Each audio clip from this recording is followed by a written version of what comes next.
Looks like we have about 70 some people on now. So I'd like to thank everyone for attending. That's great attendance for a Friday morning. And I'd like to introduce myself. I'm Rob Garcia.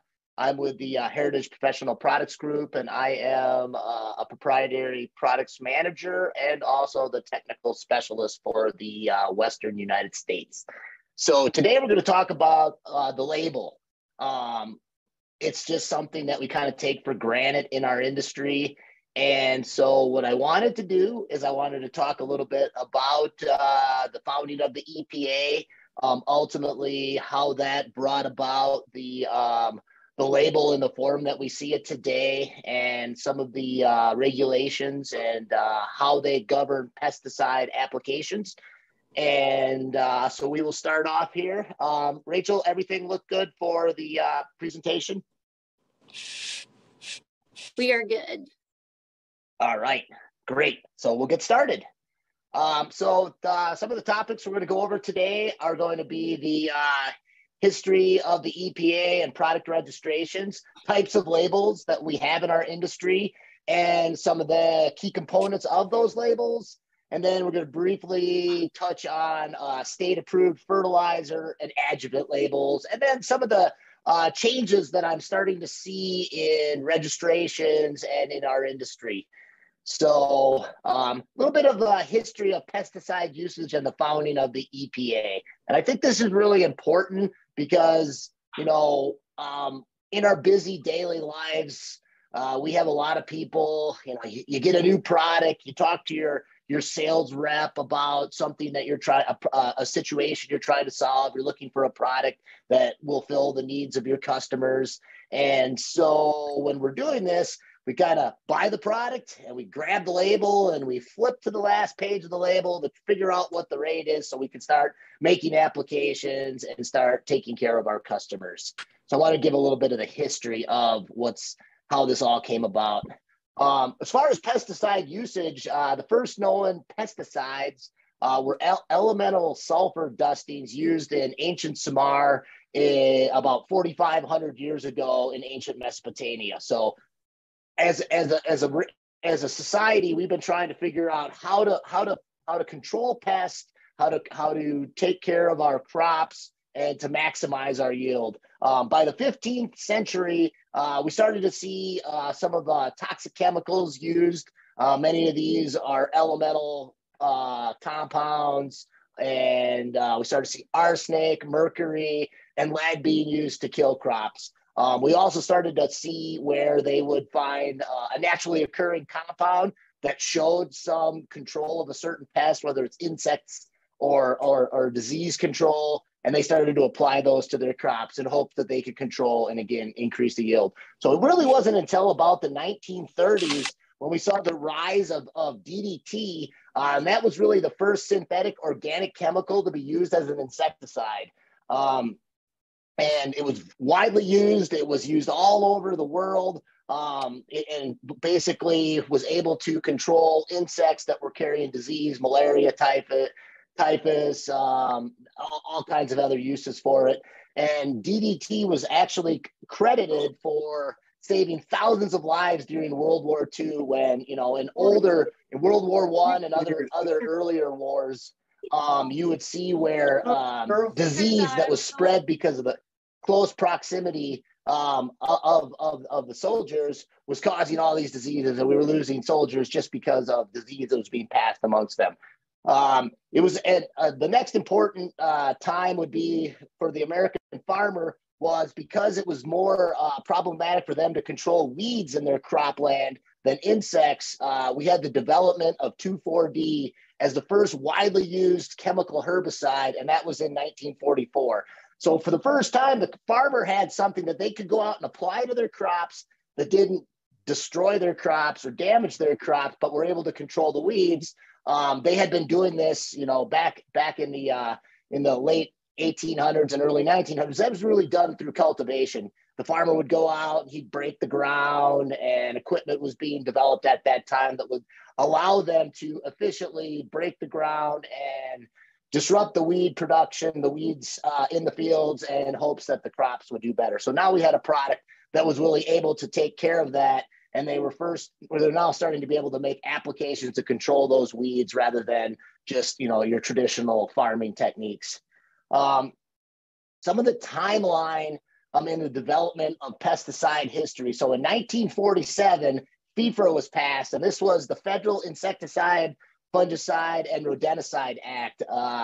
The FIFRA was federal statutes that govern the registration, distribution, sale, and use of pesticides in the United States. And the goal of it was to maintain pesticide efficacy and also manufacturer honesty. Up until that time, even though we'd had a few products brought to market, DDT, 2,4-D, and a few others, there really wasn't any governing of those products. So the manufacturers didn't really have to say how much was in the container and how to use that product. So FIFRA was the first time that the federal government stepped in and tried to regulate those activities. In the 50s, then, the Delaney House Committee started to have hearings about the first time that they wanted to look into pesticide safety. So some of the early compounds were unsafe. I mean, you look back at that time, and when they would make herbicide applications, they would use, in many cases, kerosene or diesel fuel as the adjuvant for those applications. So they also wanted to make sure that those products weren't ending up in the environment. So they got two amendments passed at that time. They were the Federal Food, Drug, Cosmetic Act, and then the Pesticide Control Amendment and Food Additives Amendment.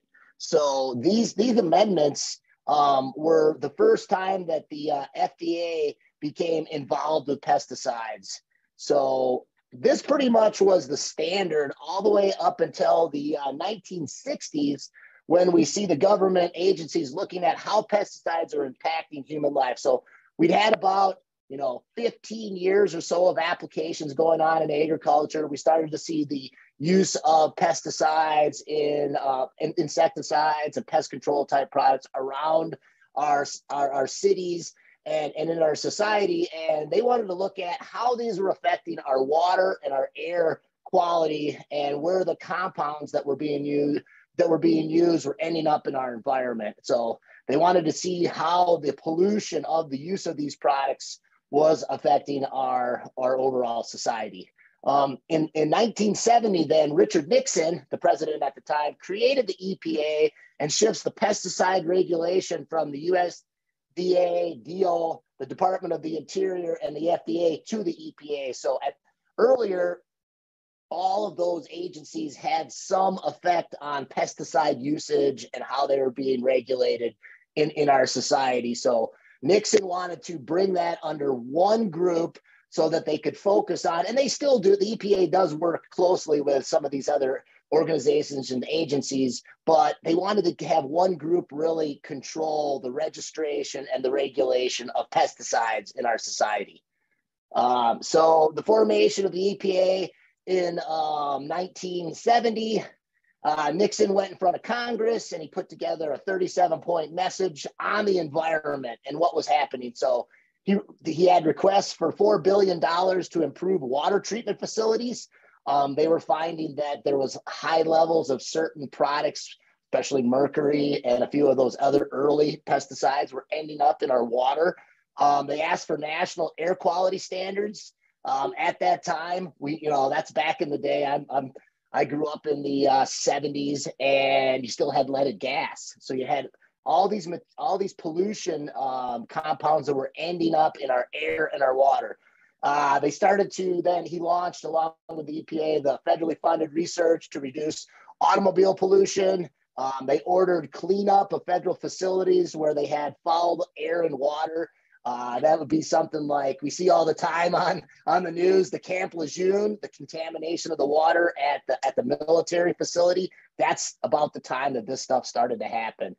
They tried to seek legislation to end the dumping. I grew up in the Midwest, and you had the contamination of the Great Lakes. And if you looked at the water quality from pesticides, being in a large agriculture area in the Midwest, and other compounds that ended up in the Great Lakes, the water quality today is much, much greater than it was back in the 70s when all these processes and these programs started. They wanted to put a tax on the lead additives in gasoline. Now, again, cars run better on leaded gasoline, but the negatives are the pollution that is put forth. So they put all those together, and they also, the other thing they wanted to do is look at the water quality from oil spills. Again, we were transporting oil and all from all over the world. There'd been significant amount of spills at that time, so they wanted to look at that. So that's really some of the first real things that the EPA did when it was formed by Nixon back in the 70s.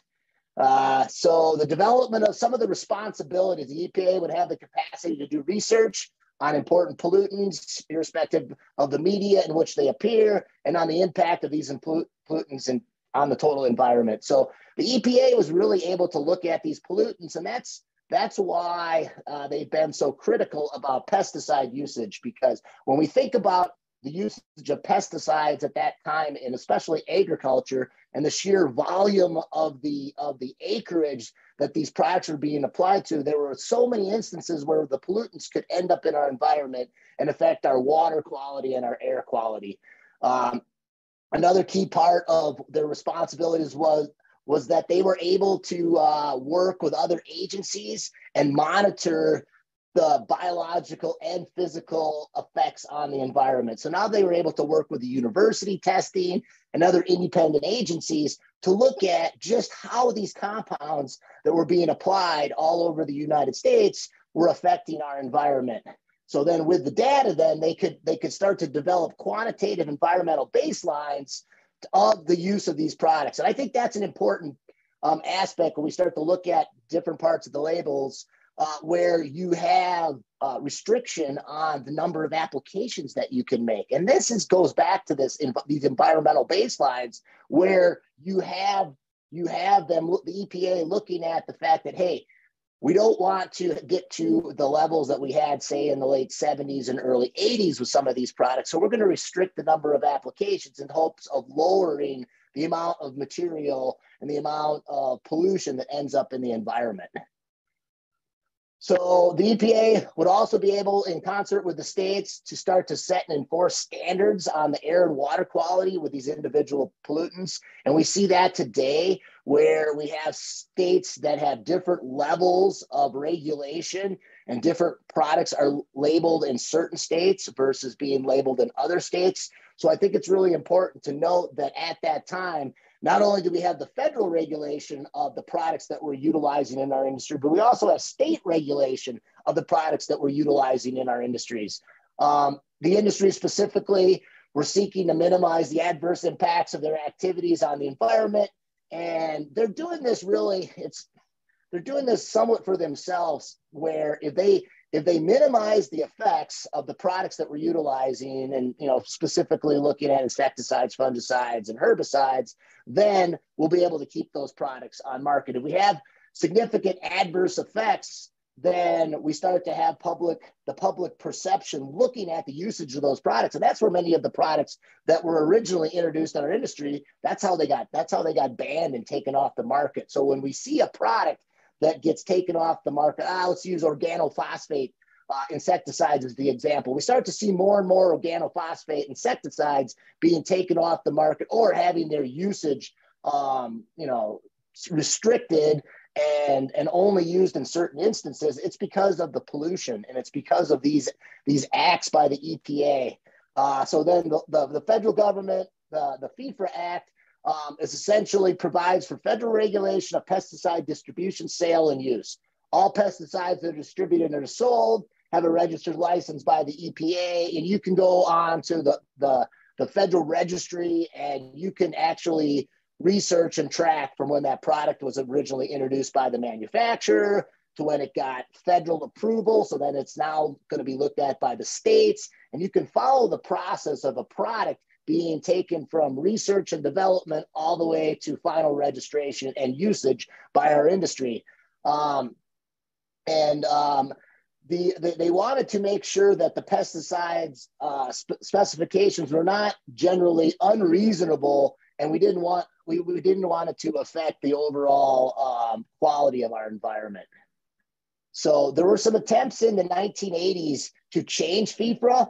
And at that time, we had gotten to a point now, we think back, that we'd really started to see more and more pesticide usage, and especially in agriculture, from the late 60s through the 80s. So now we started to actually develop some significant levels of pollution in certain parts of the country.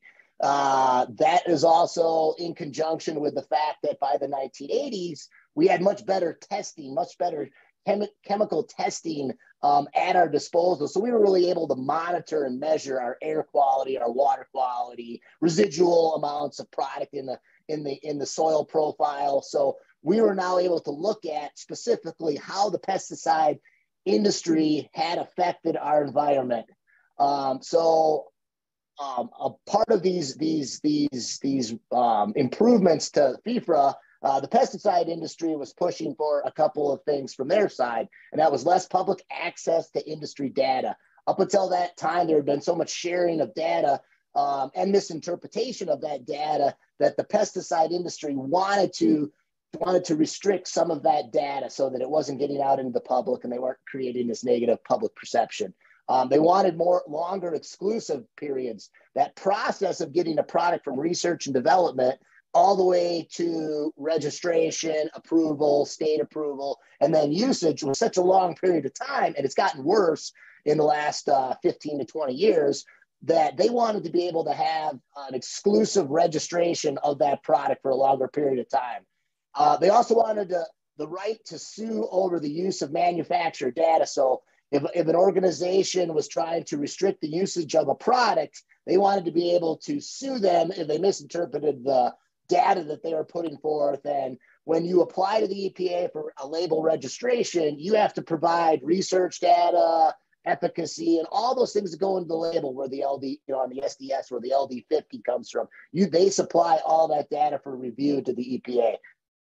But at that same time, environmental groups prevented the amendments from passing with the help of labor groups, and ultimately were able to shut down what the pesticide industry was trying to do at that time. So all those things they were trying to restrict these environmental groups from doing, they were able to stop. So there were really no changes in FIFRA until that point in time. And at that point in time, we got to 1986. That's where we had the campaign for pesticide reform. And then we also had the National Agricultural Chemical Association submitting bills to Congress to propose some amendments to FIFRA. CPR was a coalition of environmental and consumer and labor groups. So because of agriculture and the amount of contact the workers at these facilities, especially in some of our vegetable and other crop production, they were not happy with FIFRA because the workers are coming in contact with these products on a daily basis, and they were starting to see long-term health issues with the contact with these products. So we had the pesticide industry at that time wanting to get an extension on the amount of time, again, keeping that exclusivity of the development of that product and slowing the process of generics and other formulations coming to market. So the EPA was kind of caught in the middle, and they were reluctant to ban and remove products, but they also wanted to create a safer environment for the people utilizing these products. So what types of labels do we have in our industry? And there are 3 different types. So we have the EPA approved chemical labels. So these are basically, again, all products in our industry have to be registered with the EPA, have an EPA registration number, an approved label, and SDS with the EPA, and then also approved label and SDS with any of the states where that product's going to be sold and be legal to use. Now, we have some nuances going on here now, where when you look at the registration of products, we see that there's certain states where it's fairly quick. Typically, when I hear about a new product, being here in Colorado, or working quite a bit with groups and customers in Oklahoma, Texas, and the surrounding areas here, we find that those states are usually fairly quick to register. What we find is that when we deal with many of the northeastern states, the New England states, they're a little bit slower for registration. We have areas in New York and a couple of Maryland is another example where it's very hard to register a new product. And they also have taken many of the more traditional products in our industry off the market. California, Washington, Oregon, because of water quality and the effects on fish and wildlife in those areas, they have also been a little more critical on registration of products. So what we're starting to see now is where when the EPA approves a product and then you start to have state registration going on, we see certain parts of the country easy to register and then other parts of the country much harder to register. We also have state-approved fertilizer and adjuvant labels. All fertilizers that are available in an area, given state, must be registered in that state. And those labels and SDSs will be available from the specific manufacturer. So they're a little bit harder to find with our EPA approved labels. We do have two sources. I do note here on the slide cdms.net. That's a great resource to find the label and the SDS on a product that you're utilizing. There is also another website, Agrian, and they are also a great resource when looking at products that you're thinking about making applications with. We do now have 10 states that also register adjuvants: Arkansas, California, Idaho, Kentucky, Maryland, Mississippi, Tennessee, Utah, Virginia, and Wyoming. And it's interesting when I look at these states that require adjuvant registration, I can see California, but we really have a wide demographic here. We have states in the West, we have states in the central United States, and we have a few states out on the East Coast. So what's nice about those states is that because of them registering adjuvants, and this is a trend that I think that we're going to see more and more in our industry, we see that they're scrutinized a little bit more. You know, adjuvants are one of the parts of our industry where there was little regulation, there was little regulatory guidelines for the labels and the SDSs on these products. So I think that as we get more registration, we'll get better quality adjuvants that will actually perform how they're being marketed. So we're going to now look at some of the key components of the label. And we're going to talk about mandatory statements on the label versus advisory statements. Always remember that the label is a legal document and it is the letter of the law. So if it says on there not to use a product in a certain way or not to use a product for a specific use, even though you may well know that it does work for that, it still is illegal to make that application. Mandatory statements are intended to be enforceable. So if you violate a mandatory statement on the label, you can be held accountable typically by the EPA or the Department of Agriculture in your given state. They generally relate to the actions that are necessary to ensure the proper use of the pesticide. So they're going to be very specific on the label. Do this, don't do that type of verbiage. They prevent the occurrence of unreasonable adverse effects on the environment. And this is defined in FIFRA in Section 2. So they don't want you to utilize a product, create a contamination, create a spill, create a kill.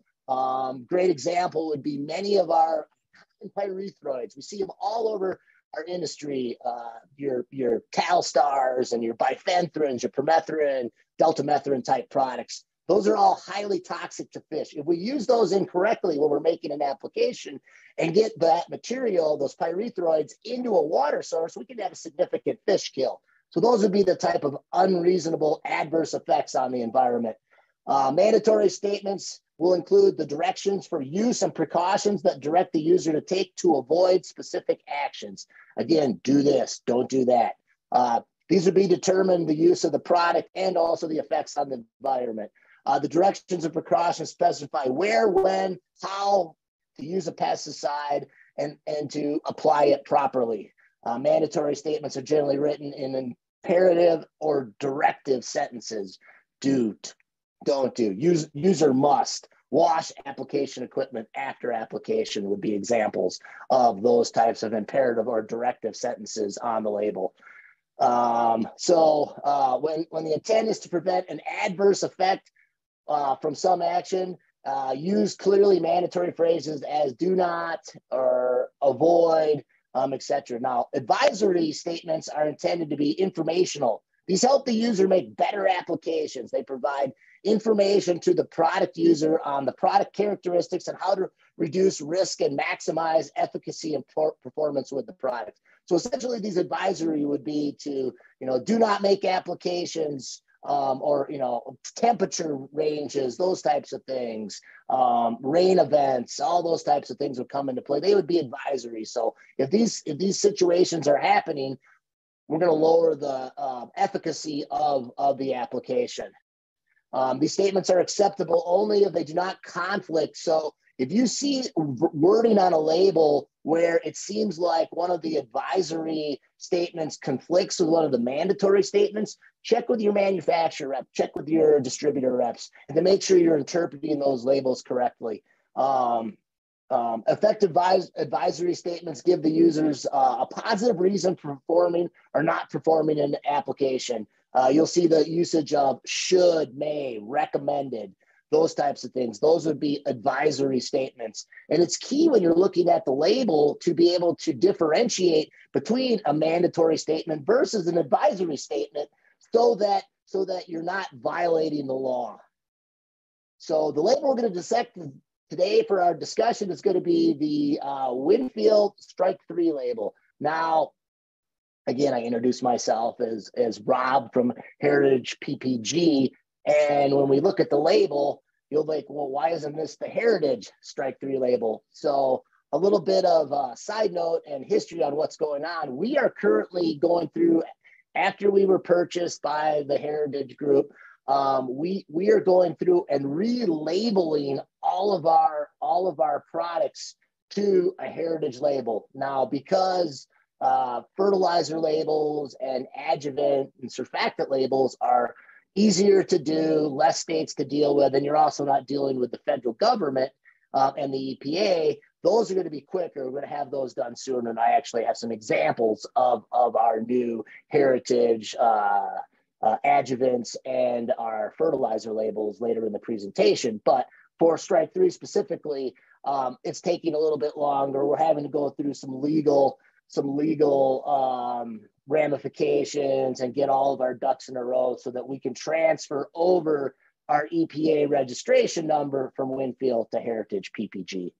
So some key parts of the EPA registered label we're going to talk about: the name of the product, the EPA registration number and establishment number, the active ingredients, the names of the active ingredients on the products, and then we're going to also see on the first page of the label that those active ingredients are going to be shown as a percentage and also the amount of material per gallon. I mean, this is key when you're doing some calculations and trying to look at equals. When you're doing bid work and it asks for X product and you would like to substitute a different product, you can utilize this part of the label to and that's a great example would be like three-way herbicide. We have a multitude, Strike 3 being three-way herbicide, by the way. Well, there's many other products that have basically the same percentage of active ingredients and same active ingredients in the container as Strike 3. So we can use this part of the label to make sure that we're looking at apples to apple comparisons. You're also going to see the signal word, and that'll be caution, warning, and danger. One of the things that I'm seeing more and more in our industry now is that everybody's trying to move towards caution. Many of the municipalities, school districts, and other more close to the public organizations, they don't want to use danger products anymore. They're okay with warning, but really they would prefer a product that does what they're trying to do, what they're trying to accomplish with their applications, and has a caution label. You're going to have much greater LD50, so the potential to kill off-site organisms is going to be much lower with a caution versus a warning or a danger. So here's the first page of the Winfield Strike 3 label. Up at the top, we got the name of the product, Winfield Strike 3, soon to be Heritage Strike 3. We have the sites for usage. It's going to tell you where we can utilize this product. So this product can be utilized highways, right-of-ways, non-crop areas, and there'll be some more specific sites later in the label. Now, the key part is, and because of how many products we have in our industry that are essentially the same active ingredients with slightly different labeling, we could find a product that would have very similar active ingredients. You'll see the active ingredients are 2,4-D, mecaprop, and dicamba.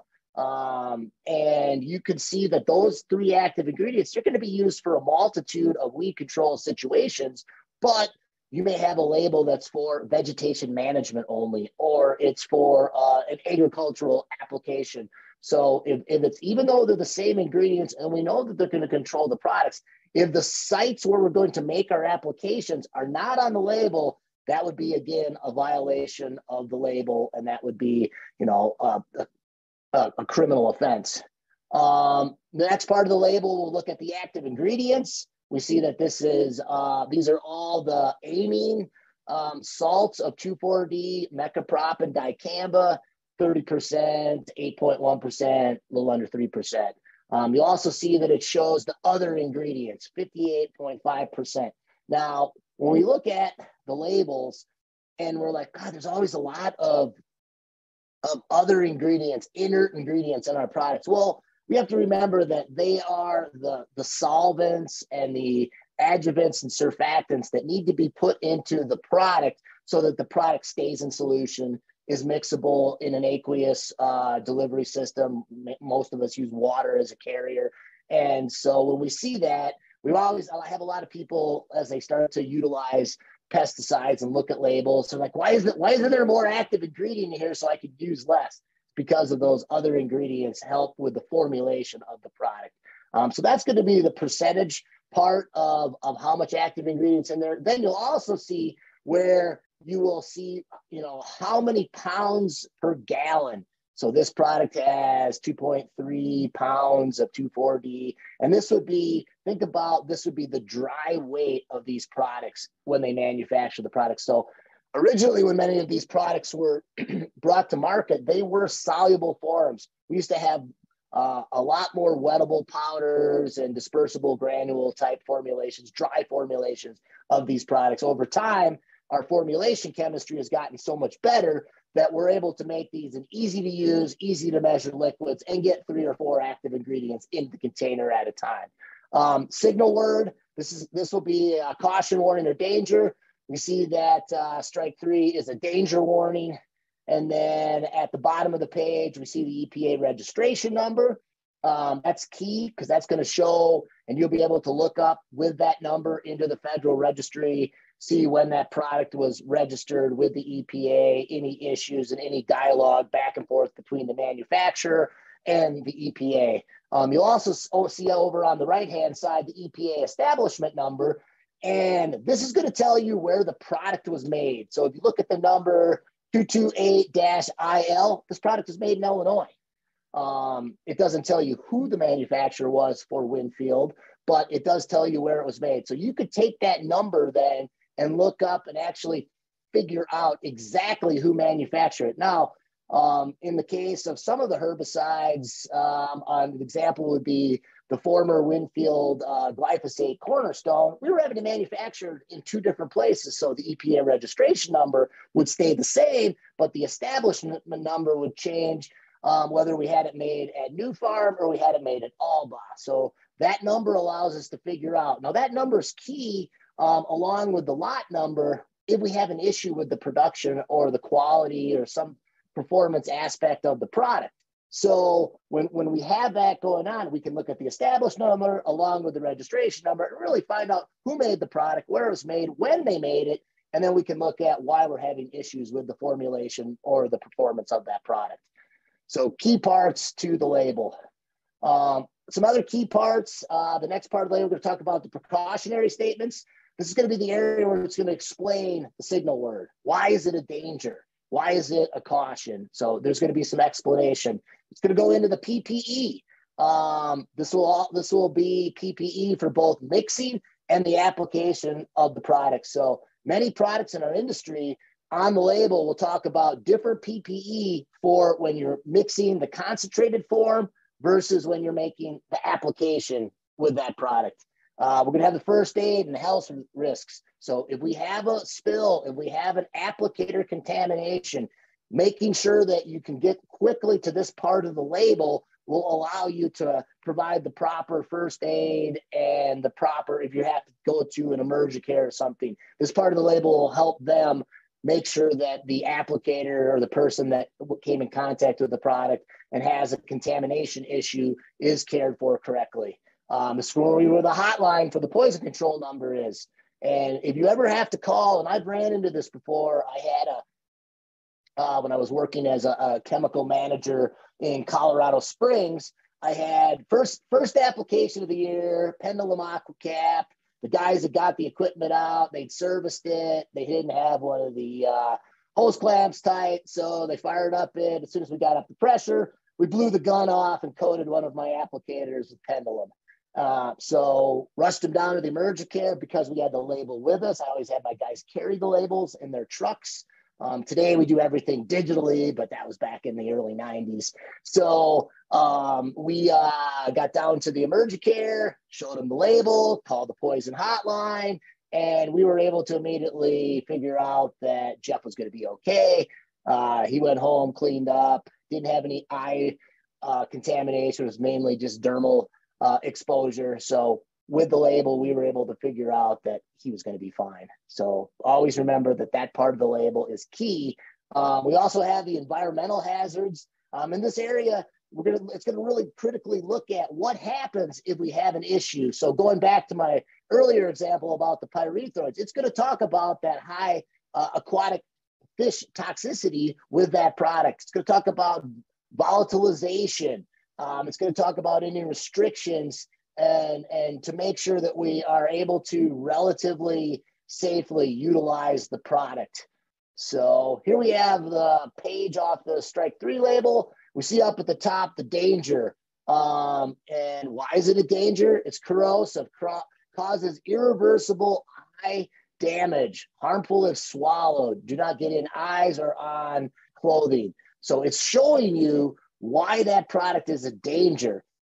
In many cases, the signal word could potentially be because of the inert ingredients, those other ingredients that I showed you earlier on the label. So, but it's going to specifically explain why and that's going to be because of that corrosive and that irreversible eye damage. We're going to have the PPE. So again, it's going to talk about mixing versus application. And now you will find that the PPE will change as you get lower and lower in concentration. So when you look at our label here, you see that there's a highlight where applicators are not required to wear eye protection when 5 or more parts water are used. So if you have a highly dilute solution, they're not even requiring eye protection for this label. Now, I always had my guys utilize eye protection, gloves, long sleeves. So we always erred on the level of caution when looking at PPE. I know that's not always the case. We're making applications. It's hot out. A lot of our applicators don't want to wear the full PPE, but I think it's really important to show them that this is being dictated not by you, their supervisor or the owner of the company, but by the EPA. And letting them understand the labels really helps you get to where they understand why they're wearing that PPE and why they're doing these tasks in a certain manner. Next part's going to be, again, that first aid part. And it's got eyes, if swallowed, it breaks it down, if inhaled, if it's on the clothing. Something that I always had my applicators do when we were making applications is I always had the guys carry a duffel bag with a second set of clothes. We had uniforms and we provided laundry service. So I just had the guys build themselves up a little, like just like their spill kit, they had a clothing kit. So they had a spill and they got the spill kit out to control the spill, but they also got the material all over their clothes that we were applying at that time. They could quickly change out into their clothes and working to try to contain the spill in clothes that also had been soaked with whatever products were in the spray tank at the time. So, and then the hotline number is also on there. So the next part we're going to talk about are the environmental hazard information. And these are going to be very specific for each product. So you'll see that the pesticide is toxic to fish and aquatic invertebrates, may adversely affect non-target plants because this is a selective broadleaf herbicide that we're dealing with 3 active ingredients. If we start to get it onto perennials, flowers, or anything really other than the turf that it's been labeled to be applied on, we're going to have adverse non-target plants. And I think that's a key part of the products that we're using. Know how they're going to affect everything around it in the environment so that you don't have issues and you're out making a turf application for dandelions and we have mist. We're outside the wind levels that are specified on the label, etc. And we have offsite contamination. We damage trees and shrubs. And now we're buying plant material for our accounts. And those are also typically the kinds of things that happen that will cause you to lose those accounts. So really good part of the label to read and look at what are the hazards when I'm making this application.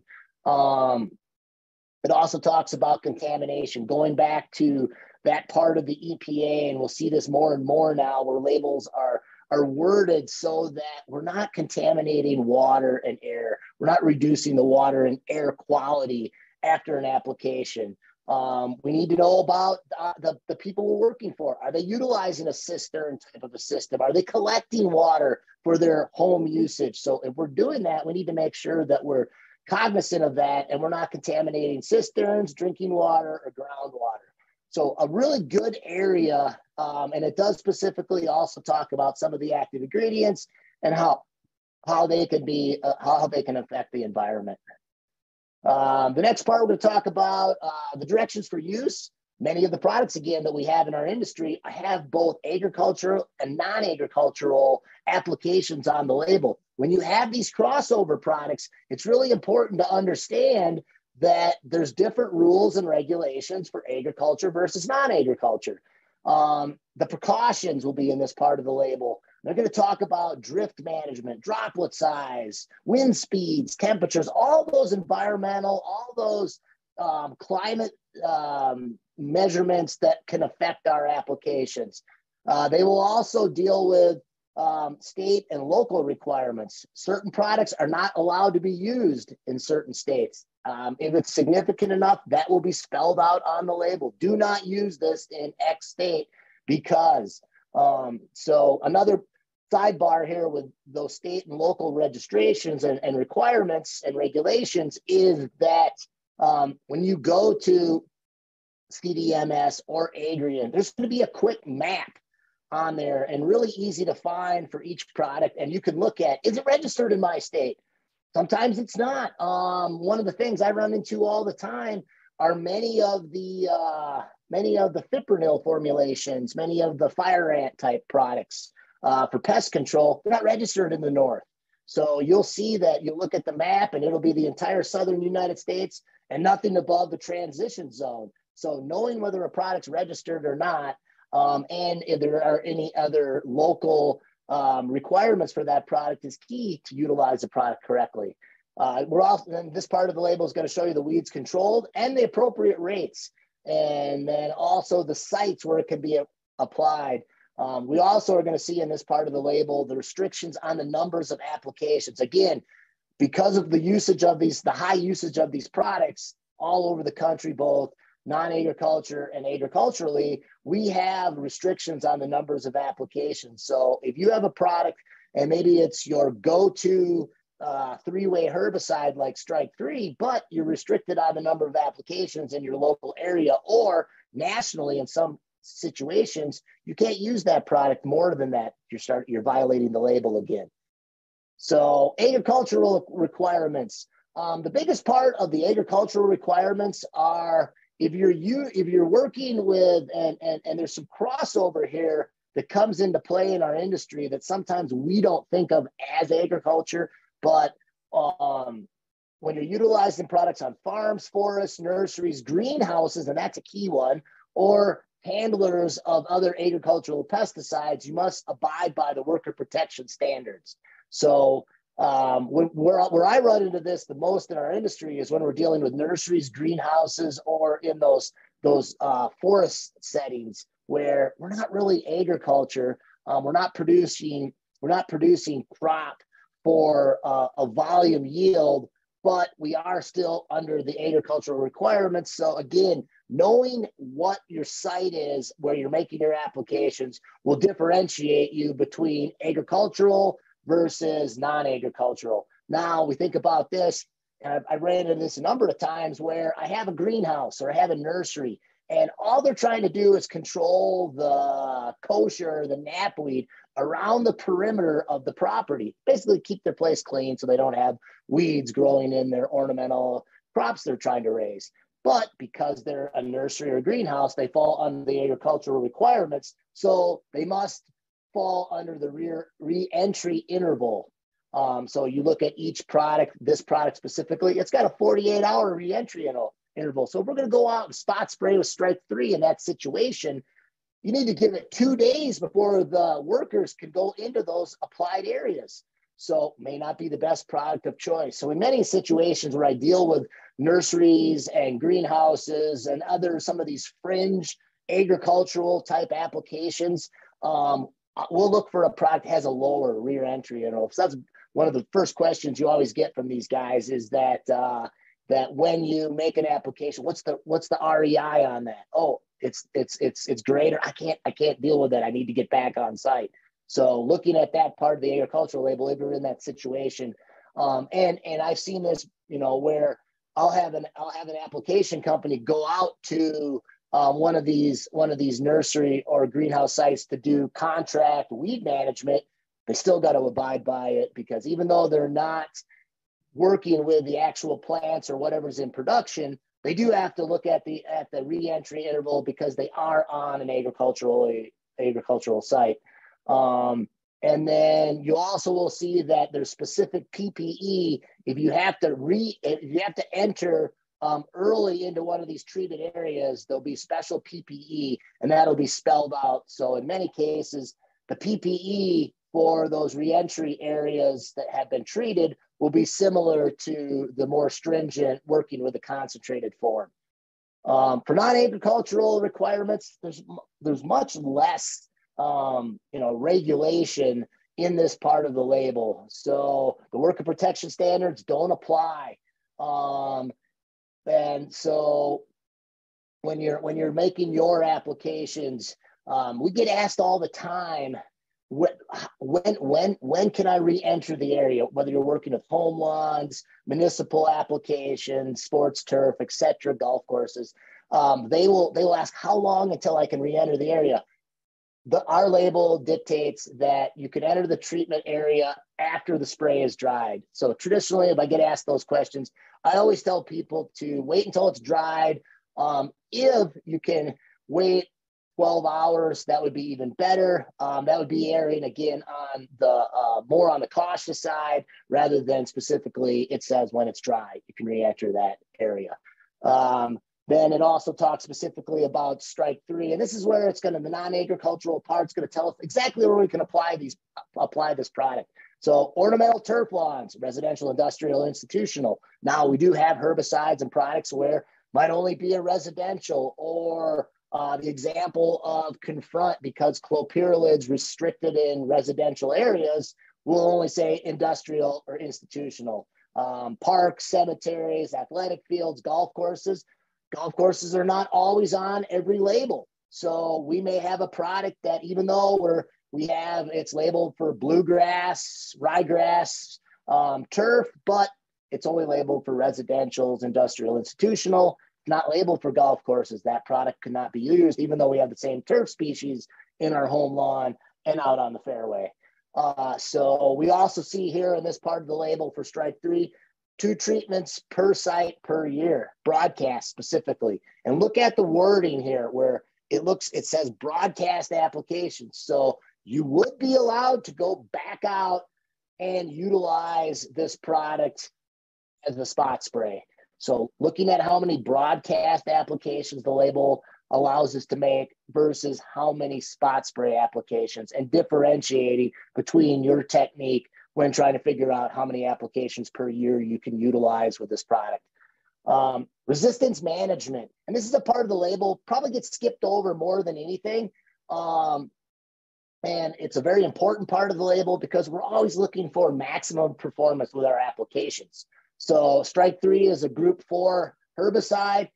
When you look at group 4 herbicides, the majority of the common selective broadleaf herbicides in our industry are in this category. So if we continually make group 4 herbicide applications, we're going to start to see some resistance. And the label addresses that, where you will get down to a point where maybe you've controlled 95% of the weed population, but there's 5% that are these couple of specific species that are either resistant or are not controlled by the herbicide. So we start to get resistance and we start to get poor performance. So rotating our herbicides and rotating our groups of our herbicides is really important. It'll be addressed in the resistance management. So it's going to tell you how to get the best out of your herbicide, essentially. And then we also give some very good resistance considerations so that when we're building our IPM programs, we're taking into account, maybe we're going to utilize more pre-emergence. Maybe we're going to rotate to a new herbicide. We're going to rotate to Defender or Tenacity, one of these herbicides that's recently came out into the market that fits into another group for herbicides so that we get better control. And it's those IPM rotations that are addressed in this resistance management part of the label that are really going to help us get the best overall performance out of our products.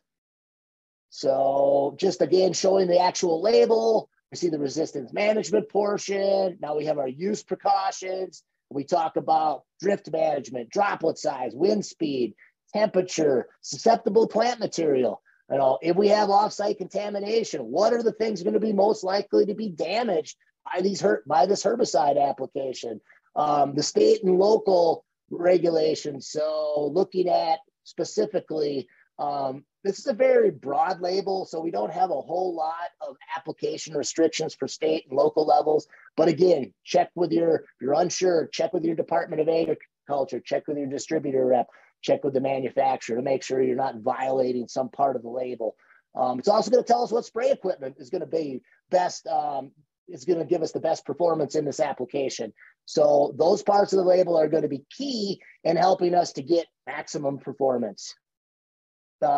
So the next part of the label we're going to look at, we're finally down to, and this part of the label kind of feeds off of the last part where we had the precautions for use and all the specific things to look at when we're making our applications.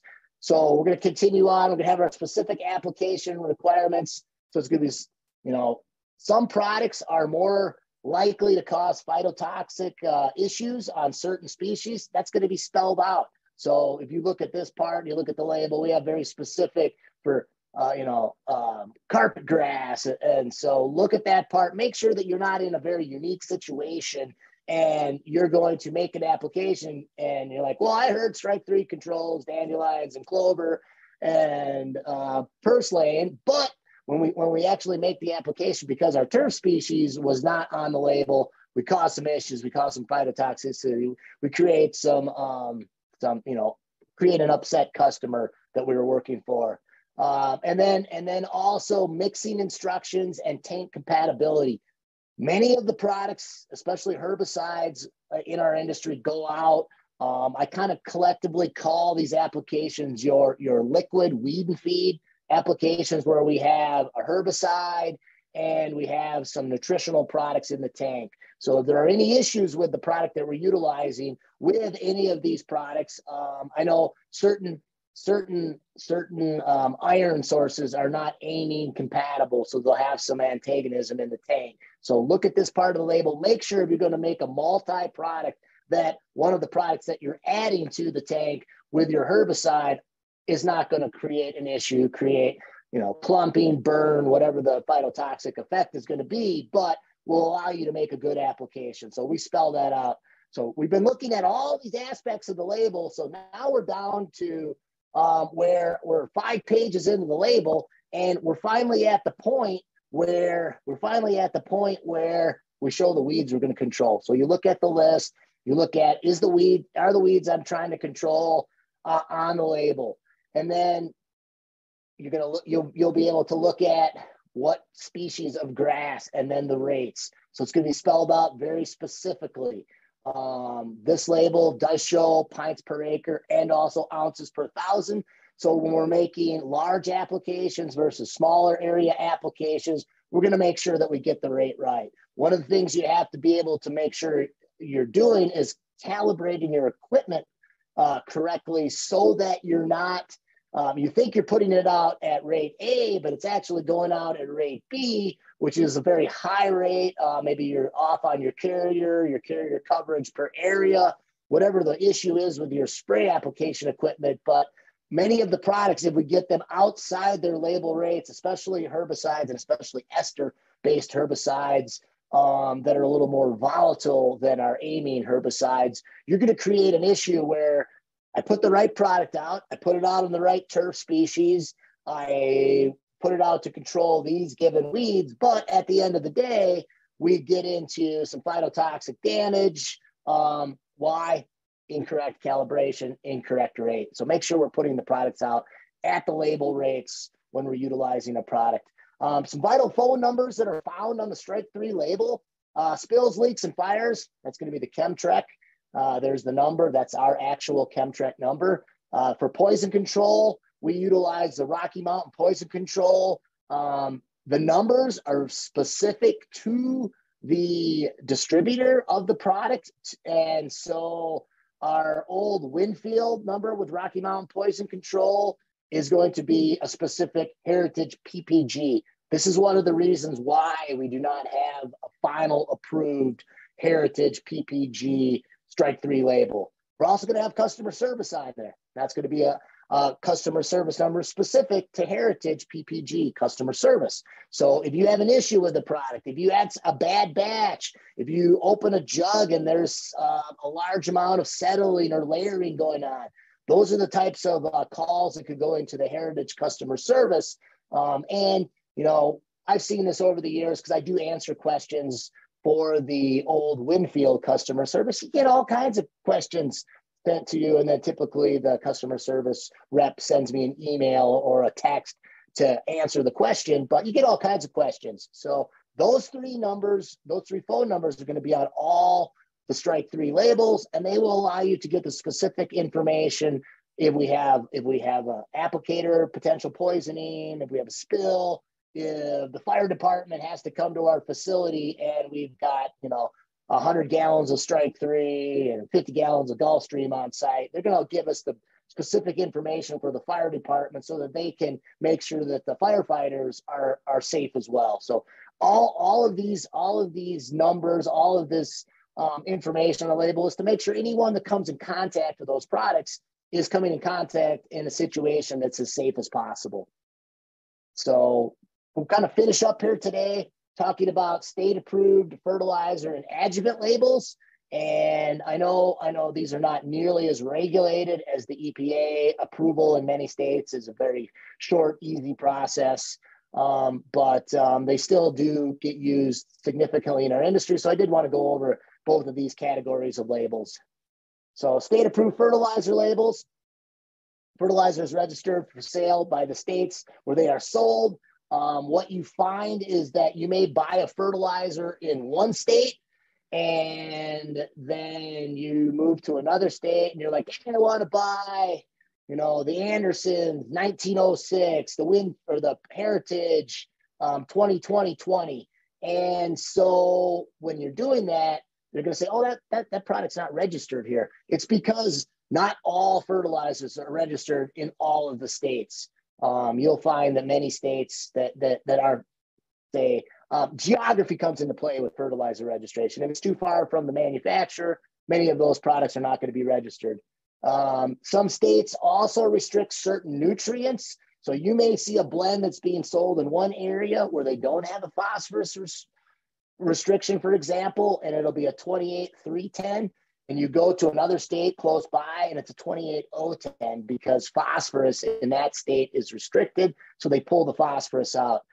Some of the key information on the label is going to be the nitrogen, phosphorus, and potassium. You'll see that on the bag as the NPK. ratio, and you'll also get the nitrogen breakdown.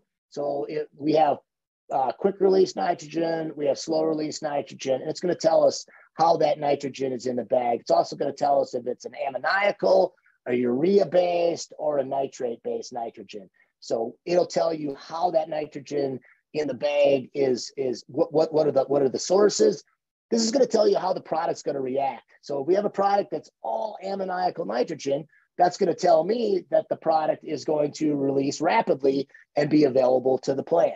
Now, if we have slow release sources, methylene ureas, polycoated products, etc., that's going to tell me that the nitrogen breakdown is going to be slower. So you can utilize that information to really pinpoint how long is it going to last. So you can kind of plan out your application throughout the growing season. It's going to tell you what it's made out of. It's going to tell you if there's any states we run into with some of our products, because we do have some humate-based products that are not allowed to be sold, or, for example, biosolids are not allowed to be sold in all parts of the country. So the label will tell you that there are certain states restrictions.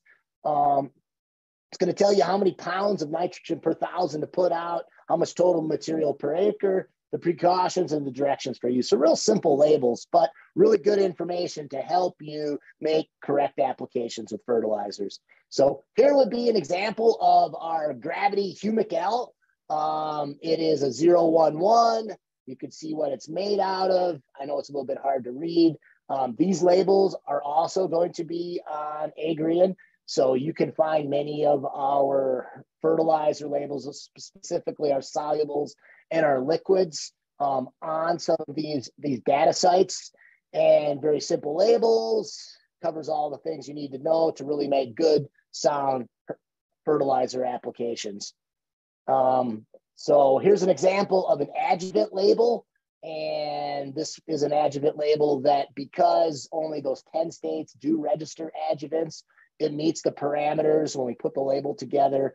And we made sure that it fit the requirements for those regulated states, because the unregulated states have much easier process for selling adjuvants in their state. So it's going to go over the same types of things, what the rates are, storage and disposal, general information, and some precautionary statements to make sure that when you're utilizing that product, you're getting the results and you're not creating an adverse effect with the other products that you have in your tank mix.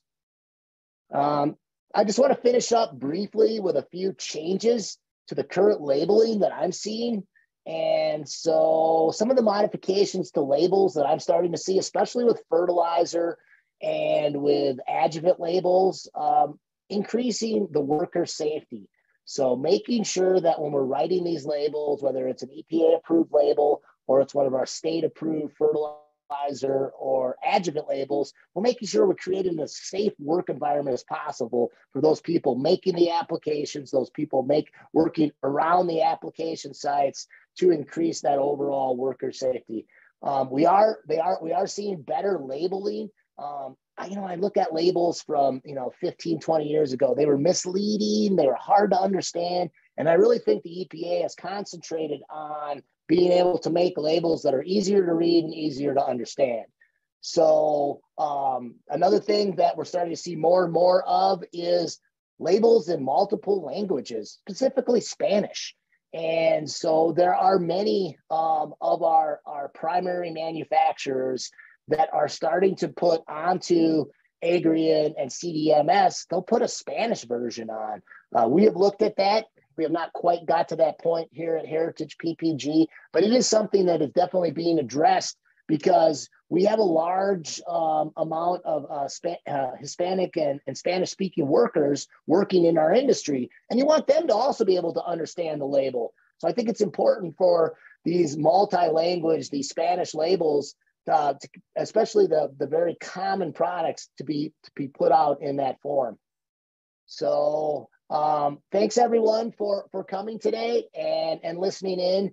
Do we have any questions? I did also put down my email address and also my phone number. If you ever have any questions about a product, maybe you can't find the label, you're looking at a potential new product, and you're looking for the most current label, or you're having an issue, or you're looking for an alternative to a situation, send me an email. Give me a call. I'm always willing to answer questions and help people out. Again, thanks everyone for attending today. Rob, we have one Yes. question. Okay. Do adjuvants have an EPA number? They do not. They do not currently. So what we see with that, they do not have an EPA number because they're not registered. We are starting to see with fertilizers and some adjuvants, fertilizers specifically, like when you look at some of our new labels when they're finalized, you'll see a Florida fertilizer registration number. That's specific to our group. And as Kevin and I have been working on this, I think we might start to see those types of processes transfer over into adjuvants. But I mean, still, we're only at a point where 10 states are even regulating adjuvants at this time. Awesome. That's the only question. That's all we. Great. And again, if you have any, you can reach out through the website and also through email or my phone number, but I'm always here to help. Oh, we have one more that Okay. popped up. Can you tell us how long a chemical once mixed is good for? You know, that's actually a great question because we have, Rachel, do you have the degradation charts on the website? I'll have to look and see. Okay, so to answer this question, again, many of the products that we're utilizing in our industry are in the acidic form. If you go back to that first slide that I showed with the strike 3 label, all the 2,4-D, meccaprop, and dicamba, they're all in the acid form. So when we put them into a spray tank and we have alkaline water, which many of our water sources, and I have in my my surfactant and adjuvant presentation, a map of the United States. And we have parts of the country that have very alkaline water. Here in Colorado, we run into that. And West Texas and throughout the Western United States especially, we have very alkaline, high pH water. So when we deal with that situation, what happens to those active ingredients is they go through alkaline hydrolysis and they get broken down in the tank. So in my presentation, I talk about Dilox, common curative insecticide. Well, at a pH of 6, that tank lasts for 4 days before it goes through half-life, which is basically 50% of the product breaks down. Now, at a pH of 7, that product lasts 4 hours. So significant difference, 1 pH unit. And then when we move up to a pH of 8, it lasts for 1 hour. So pH is really important when determining how long a tank is going to last. But ultimately, and that's what's part of that chart that I asked if we had on the website or not, and it is available from us, but it talks about how rapidly products break down. So you need to know the product, and that's another good question for your distributor rep or even your manufacturer reps. It's like, hey, I'm making this tank mix. Glyphosate's another common one. Does not last very long in the tank. Starts to break down the cations and the other things in our water quality. Remember, water in most cases for our carriers is not pure distilled water. It's got a different pH. It's got all these dissolved cations and carbonates and etc. So those are going to create breakdown. So knowing your water quality, but if you're anywhere where you have a higher pH water, so your water source is not below 7, ultimately we would like to have our tank mixes at a 6, 5.5, 6 range. So utilizing products like Breeze that are acidifier, bringing that pH down, or utilizing products like Gulfstream Free that has a buffering agent in it to help address the stability of those tanks will make your tanks last longer. But essentially, I really would like people to use the tanks within 24 hours, to be honest, and try to not mix tanks, to let them sit in the tank for long periods of time, because all these things that I've talked about will be detrimental to the control out of that tank that sat around for a while. Can we get another question? We did. We've gotten 2 more. Fire away. Yeah, it says, I find it hard to find residual control info on labels. For example, a product like Acelyprin, nowhere on the label that I can tell will let me know how much we will use with equal residual control. 5-0. I don't know what makes any difference. Tone was. Tone Oh, is excuse me. 100.0. Yes. Sorry, I got bits and pieces of that. As far as residual, those are great questions for your manufacturer reps. I've worked at, we have a Japanese beetle issue here in Denver right now. So I've been selling and having applications made of acelepryn. And if you talk to one of the Syngenta reps, they actually have a degradation chart that says if I put X amount of acelepryn down per area, it's going to last X amount of time. And many of the common insecticides, some of our pre-emergents, and even some of our fungicides, you can get a pretty good idea of how long the product's going to last from your manufacturer reps. So I would reach out to, someone like myself, and have them reach out to the manufacturer rep, or if you're at a trade show, go to that specific manufacturer and talk to the manufacturer rep on how long the product's going to last, because they do have that information. But in many cases, they don't actually put it in an easy form on the label. I think many times they're trying to, not overcommit and underperform, for a better term. Say that it's going to last 6 months. Well, I only got 4 months of control. Well, all these other environmental factors come into play on how products break down in the environment. So, that information for some of those specific categories is out there if you ask the right manufacturer rep. Perfect. And then the last question that we got in, REI would apply to pets as well. Spot spraying change this at all? I get a lot of questions about pets, and I group pets just like people. Keep your pets off the application site until it's dry. Once it's dry, it's very hard to remove the material. I get the question, my dog went out a day after a herbicide application and was eating the grass. What's the detrimental effect? And then, I go back to the SDS, look at the LD50, and, note that if it was concentrated material, which is what the LD50 is going to reference, he would have had to consume X amount of the concentrated material. Now, we made an application at 1.25 ounces per 1,000 square feet. So to give them the perspective, we're putting out an ounce and a quarter of concentrated material in 2 gallons of water over 1,000 square feet. When we go to that spot spray, it's even less. So there's less area that's contaminated. So, I always try to work backwards through that process to help the customer or the public understand that for it to harm a pet, it's going to be a significant amount. Now that changes a little bit when we start to look at pest control products, because again, a pest control product is going to be designed to control rodents or insects. Something's a little closer physiologically to a dog or a cat.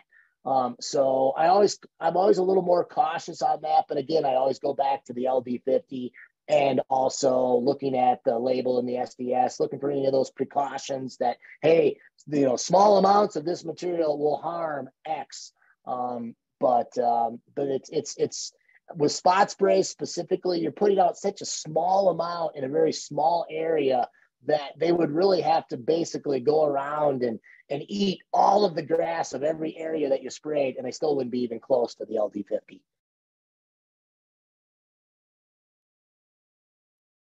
I believe that's all the questions. Excellent. Again, appreciate everyone's attendance bright and early on a Friday morning. Thanks.